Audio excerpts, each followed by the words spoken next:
Okay, in der letzten Folge haben wir unser erstes Elite-Pokémon besiegt und offenbar haben wir direkt ein weiteres Problem. What in aller Welt?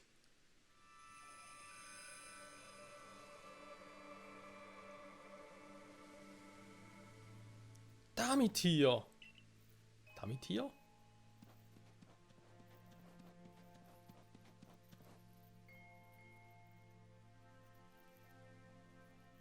Er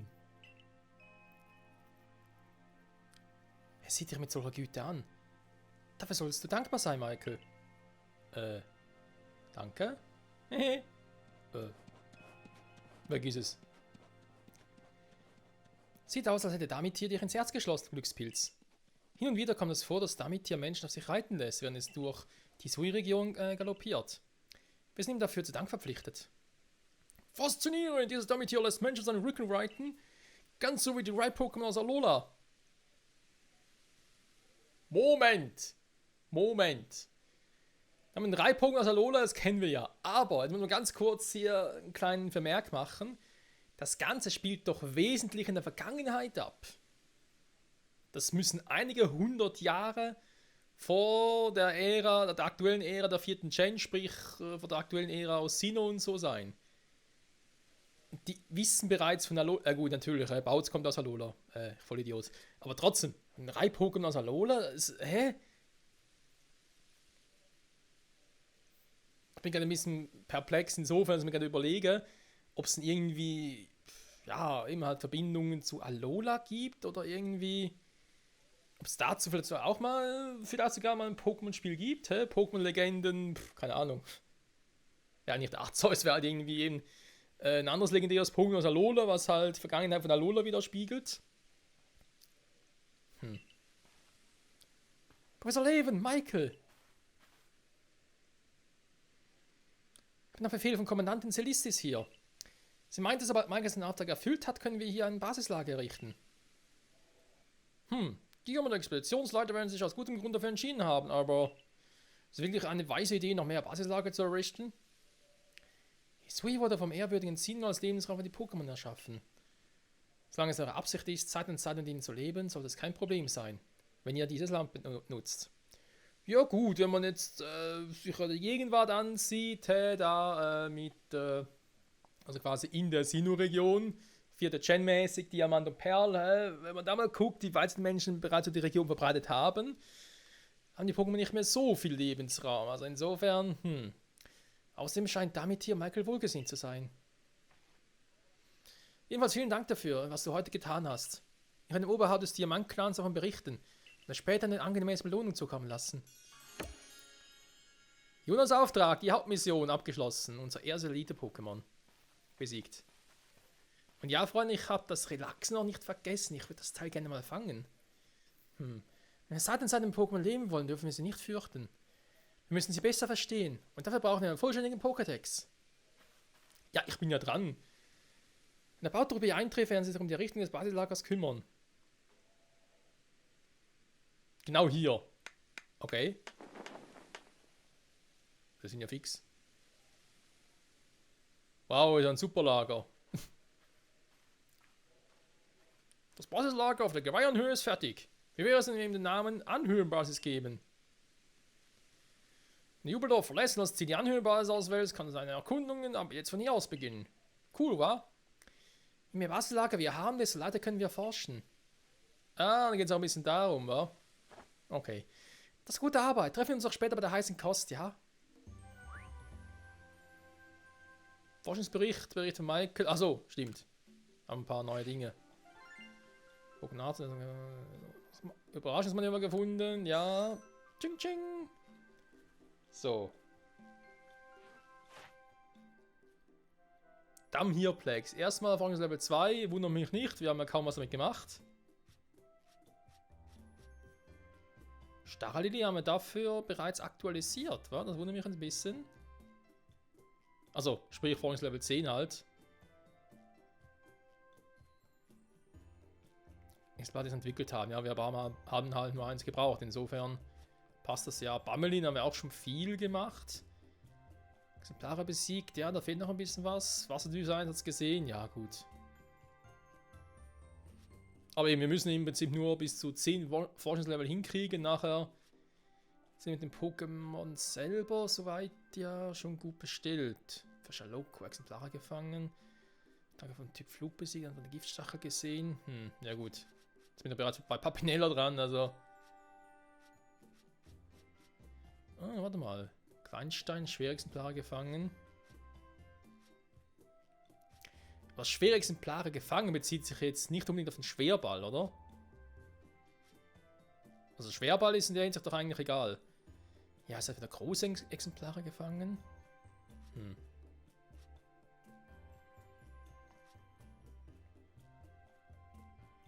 Zubar bei Tageslicht gefangen, ne? Wie soll das funktionieren? Okay, müssen wir mal gucken. Boah. Wir kommen voran. Wir kommen voran, Freunde. Ich überlege, ob ich Damiaplex ins Team aufnehmen soll, weil, ja, eben, es ist eine neue Entwicklung hier in der Region. Damit haben wir gerade gesehen und ich würde es halt doch gerne ein bisschen trainieren und so. Ich nehme wieder die üblichen Kartoffelmochi Mubishi, der Eberton, du weißt Bescheid. Der Professor, sie futtern ein bisschen zu viele Kartoffeln. Das ist gut für die Verdauung. Ich habe nicht zum Axanto gehört, dass ein Rusher sein soll.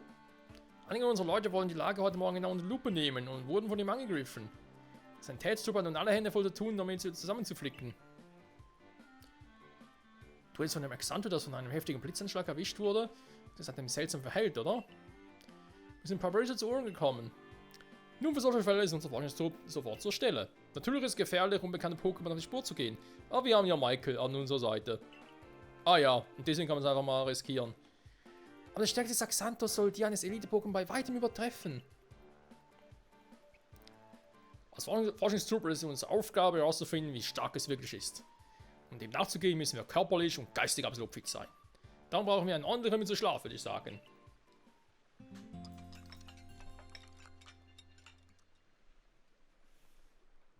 Kann der gut sagen, er muss ja nicht raus. Am nächsten Tag. Guten Morgen, Michael. Du solltest doch schnell ins Büro des Expeditionsleiters aufmachen, bevor er seine Sumo-Training in dir ausprobiert. Oh Mann, man hat nicht mal einmal seine Ruhe. Oh. So.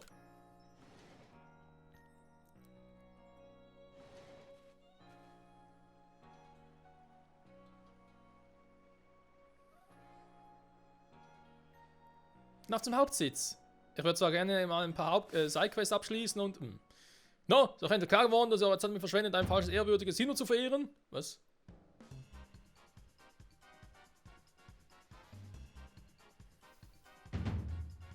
Ha!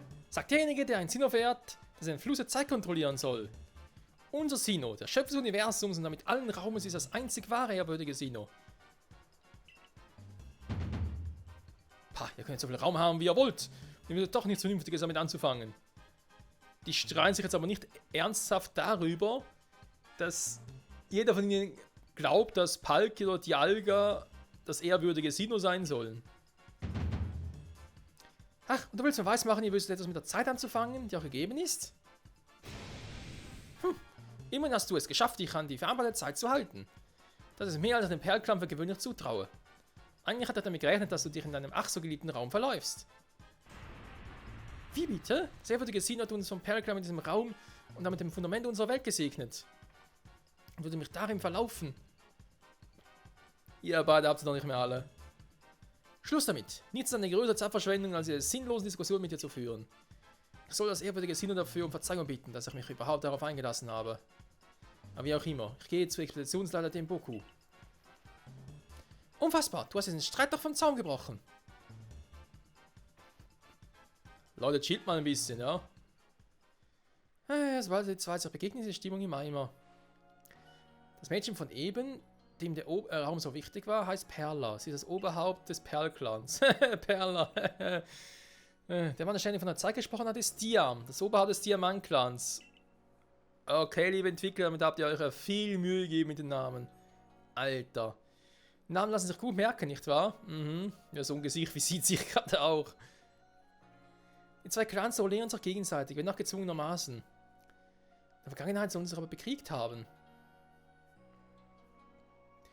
Naja, viel wichtiger ist jetzt der Boss. Expeditionsleiter in Poco will dich sehen. Sollte dich lieber schleunigst in sein Büro begeben. Jo!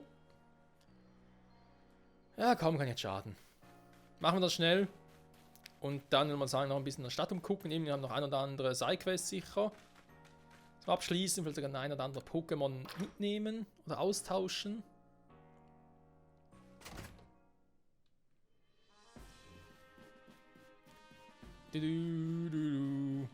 Na, Fräulein?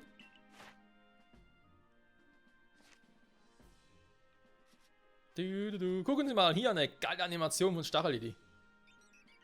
Das alles aus einem Pokédex, das aus Blättern besteht. Einem Buch quasi.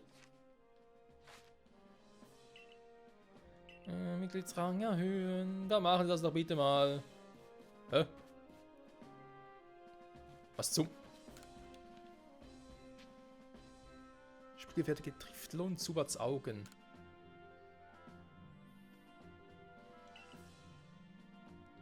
Das ist auch ein Grund. Okay. Ja, einfach mal alle mitnehmen. Ching ching. Gib mir alle Sidequests. Ching ching. So. Okay. Aber die Hauptquest ist ja eigentlich mit dem Kommandanten zu quatschen. Expeditionsleiter, Entschuldigung. Sie haben noch was, Lady? Ah, du kommst wie gerufen. Ich suche einen Stein für meinen Einwegtopf. Willst du mir dabei helfen? Sollte so ein bisschen meine bewegen.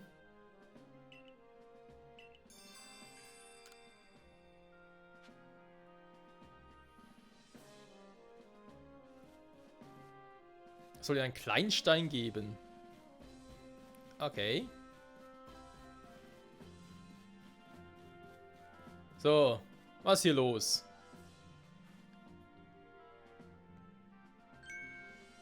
Tenboku, was gedenkst du gegen das in Rage geratene Axanto-Unternehmen? Es mag der Nachfahre eines Pokémon sein, das einst für das ehrwürdige Sinnoh kämpfte. Aber so kann es nicht weitergehen. Immer einer dem anderen, die haben. Zeit ist ein wertvolles Gut. Wir sollen sie nicht verschwenden. Wie denkst du also, sollte ich mit einem König des Perlclan verfahren? Deshalb bin ich hier. Wenn es um einen König des Perlclans geht, sind uns Diamantclan die Hände gebunden. Sonst kommt es wieder zu einem Konflikt zwischen uns, so wie zur Zeit unserer Vorfahren. Wurden nicht auch einige eurer Leute verletzt? Will sie dieses Problem wirklich ignorieren? Will der Diamantclan etwa andeuten, dass wir uns selbst des Königs entledigen sollen, den wir vom Perlclan verehren? Ich frage mich gerade, warum wir so ein Pokémon überhaupt verehren. Ich habe es zwar gedacht, aber nichts dergleichen gesagt. Wo ist der Unterschied, du Tölpel? Ich würde zuerst gerne wissen, warum ein König wie Axantho die Kontrolle über sich verliert. Das wüsste ich auch gern. In der Geschichte des Diamantclans kam so etwas zumindest noch nie vor. Du bist hier. Das ist Michael, das neueste Mitglied unseres Forschungstrupps. Oh, Jun hat von jemandem mit diesem Namen erzählt, der damit hier Gunst genießt. Da bist du also derjenige, der aus dem Riss im Raum Zeitgefüge gefallen kam. Kaum zu fassen. Ich bin Diam, Anführer des Diamantclans. Offiziell heißt es wohl Oberhaupt, aber das klingt mir zu altbacken. Der Riss im Raum Zeitgefüge. Also womöglich du stammst aus dem Raum, in dem so das ehrwürdige Sinnoh aufhält? Nee, ganz ehrlich, das ehrwürdige Sinnoh wird wohl kaum Dialga oder Palkia sein. Ich glaube immer noch, dass es Arceus ist. Ich bin Perla, Oberhaupt des Perlclans und für meine große Voraussicht bekannt. Bist du wirklich aus diesem Riss im Himmel gefallen? Ich kann das nur schwer glauben. Ich auch. Wobei, meine blauen Flecke sind Beweis genug. Ja, das ist mein Vorschlag. Wie wäre es, wenn wir Axantho zuerst ihm überlassen? Du willst König Axantho einem unerfahrenen Neuling überlassen, der behauptet, durch den Riss im Himmel gekommen zu sein? Wie lange bist du nochmal Oberhaupt? Als Oberhaupt zählen nicht die Jahre an Erfahrung, sondern der Wille, sich furchtlos der rauen Wildnis von Hisui zu stellen. Dann spricht ja auch nichts dagegen, diese Sache einem Neuling zu überlassen, oder? Mich hast du jedenfalls überzeugt, Tenboku. Das ist eine gute Gelegenheit, um auch Leute von der Galaktik-Expedition mit Arbeit zu beobachten. Mal sehen, wie hilfreich eure seltsamen Bälle tatsächlich sind. Mir gefällt das Ganze gar nicht. Sag mal, trägt Perla da am linken Arm und rechts irgendwie auch einen Mega-Ring? Das ehrwürdige Sinnoh hat Hisui erschaffen, damit die Pokémon hier frei sein können. Wir sollen Seite an Seite mit ihnen leben und sie uns nicht untertan machen. Wir nutzen die Bälle nicht, um uns die Pokémon untertan zu machen, sondern um mit ihnen koexistieren zu können. Seht zu und ihr werdet es verstehen. Ja, das Problem ist halt, man kann die Bälle halt auch anders einsetzen, eben auch um die Pokémon zu unterwerfen. Wobei, das kannst du immer machen. Also, auch wenn es Pokébälle nie gegeben hätte, hätten die Menschen trotzdem eine Möglichkeit gefunden, sich die Pokémon eben untertan zu machen. Also von dem her, eine neue Mission wartet auf dich, Michael. Geh und finde raus, was mit Axanto auf sich hat. Okay. Als Fremder mit einer fragwürdigen Herkunft werden dir viele mit Argwohn begegnen. Ihr Vertrauen kannst du dir nur durch eins verdienen. Harte Arbeit. Der König des Waldes ist in Rage. In der Tat, je schneller das passiert, desto besser. Verschwende keine Zeit. Ja, Moment, ich habe noch ganz andere Dinge zu tun, ja. Der König des Waldes, Axan ist ein Nachfahre der Pokémon, die ans mehrwürdigen Sinnoh ihre Kraft erhielten. Ja, was du bisher erlebt hast. Ja gut, soll mir recht sein. Der Diamant-Clan und der Perl-Clan leben schon weitaus länger in der Hisui-Region. Als Außenseiter müssen wir von der Galaktik-Expedition uns darum bemühen, gute Beziehungen zu ihnen zu pflegen. Verstehst du? Lass uns über die Mission des Expeditionsleiters sprechen, Michael. Komm in mein Büro. Sofort. Jawohl, Cyrus. Celeste, Entschuldigung.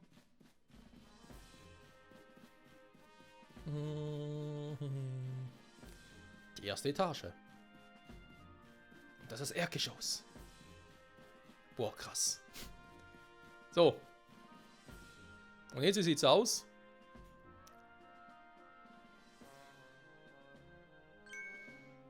Michael!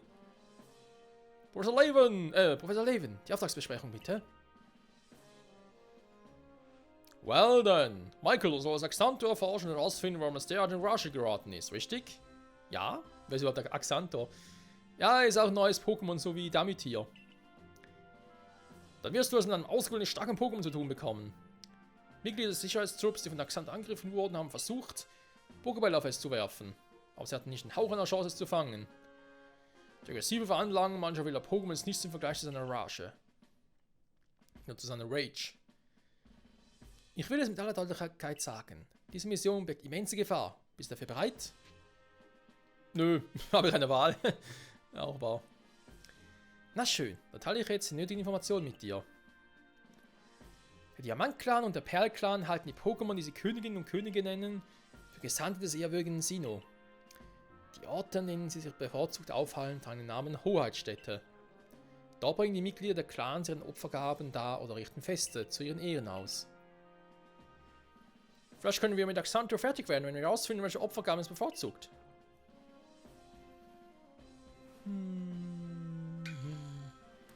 Michael, wir haben jetzt etwas mit dir zu besprechen. Yo. Die Sache ist die.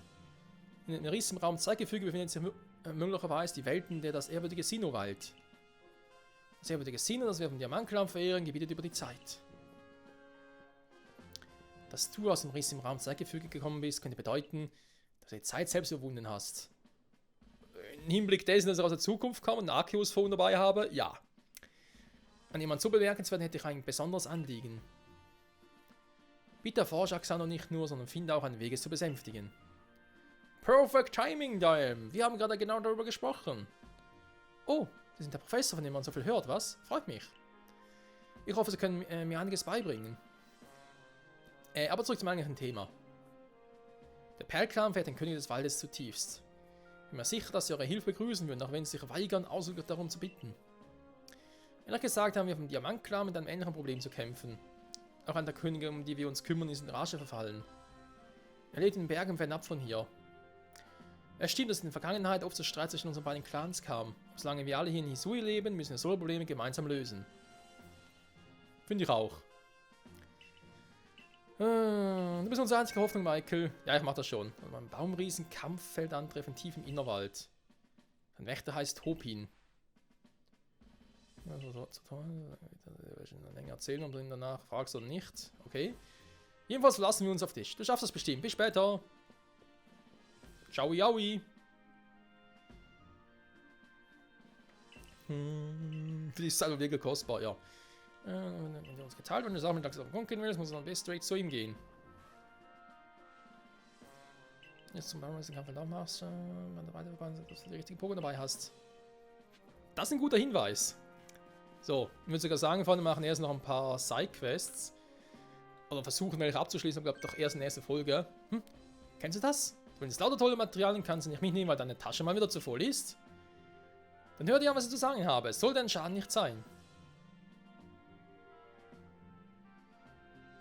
Sprich doch einfach weiter.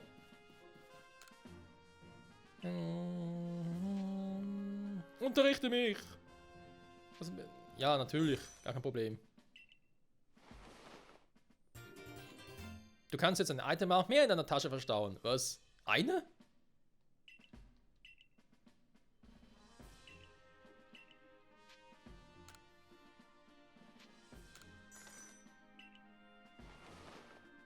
Der zweite, was? Alter.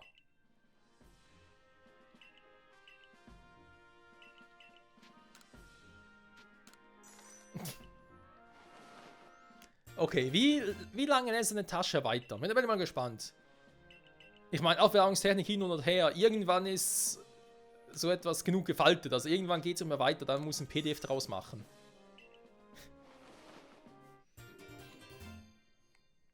Und Zipfall wäre eine Variante.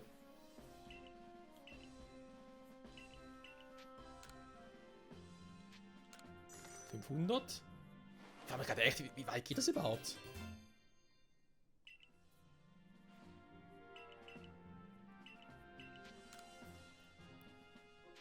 Okay. Wird langsam ein bisschen teuer. Das ist das letzte, den ich jetzt mache, Freunde.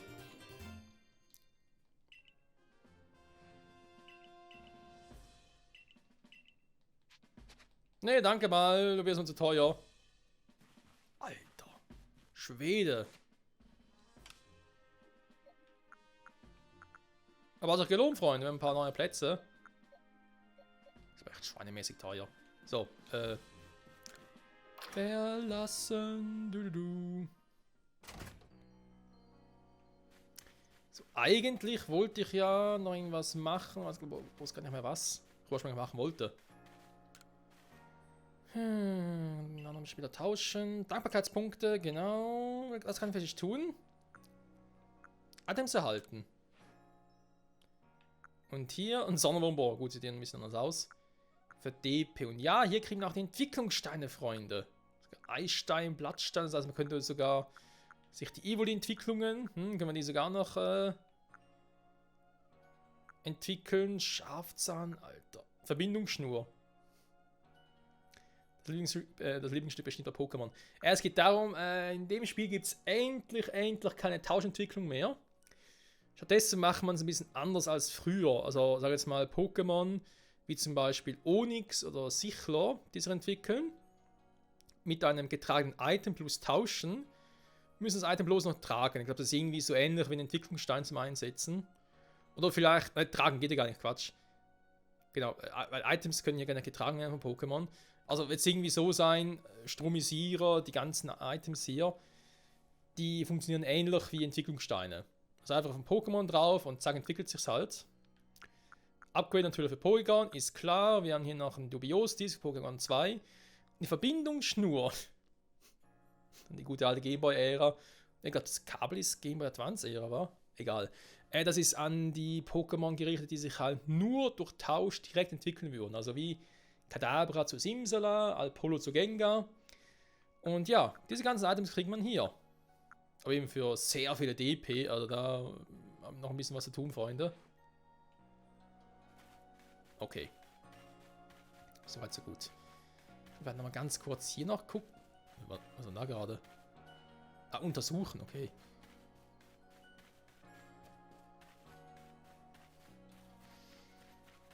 Okay, da drüben dann noch etwas. Für die nächste Folge natürlich. Kann sie vielleicht noch irgendwas Neues unterrichten?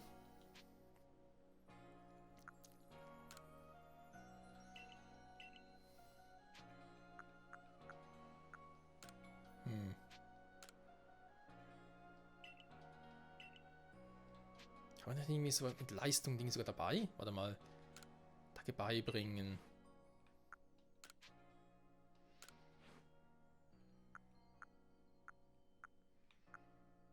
Unheilböen. Eine physische Attacke wäre mir eigentlich lieber. Ihm haben wir schon einiges beigebracht. Donnerzahn, ja, ich weiß nicht. Aber ich noch den Donnerschock drauf. Der macht aktuell noch ordentlich Schaden. Und diese Unheilböen. Kannst du es auch lernen? Natürlich. Gedankengut sogar, Alter, sind die teuer.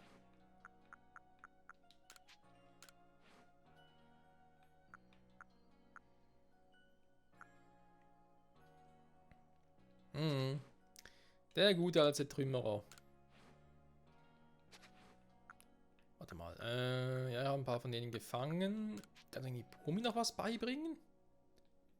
Ne, ihm geht noch nicht, wa? Bumi ist ja Weibloch.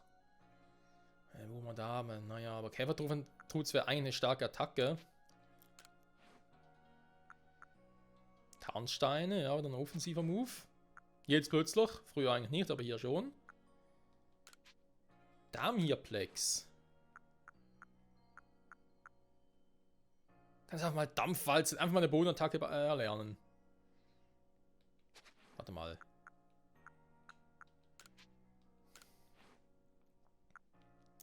Kleinstein kann es auch erlernen. Mir geht es ein bisschen darum, Freunde müssen vielleicht uns mal doch Gedanken machen, ein Boden-Pokémon.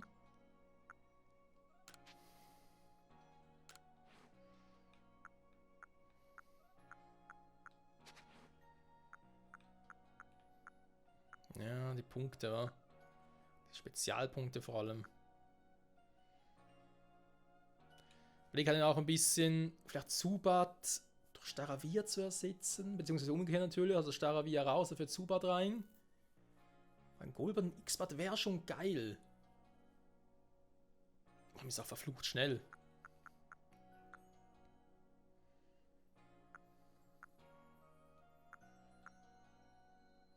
Staravia und nachher Staraptor natürlich auch geil.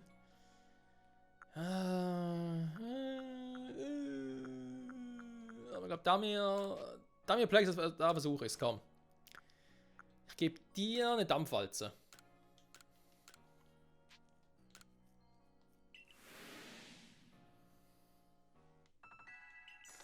Dankeschön.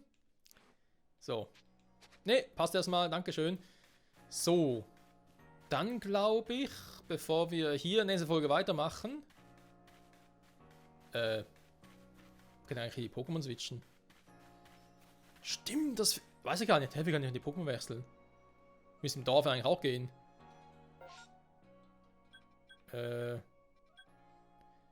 Nutzpflanzen, eine neue Nebenquest. Ach du Scheiße. Okay, Freunde, machen es doch so. In dieser Folge machen wir weiter. Mal gucken, was wir noch für Sidequests abschließen können. Welche neue annehmen. Und dann machen wir uns, glaube ich, mal auf Richtung Axantor, dem einen König vom einen Clan. Aber natürlich auch noch ein bisschen trainieren hier.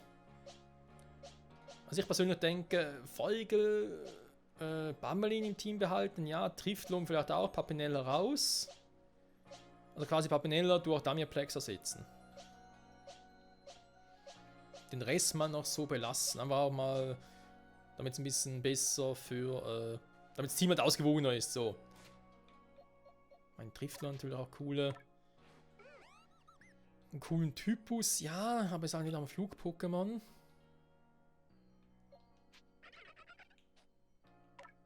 Ja, müssen wir mal gucken, Freunde. Müssen wir mal schauen. Also, in diesem Sinne, danke fürs Zusehen. Bis zum nächsten Mal. Bye, bye.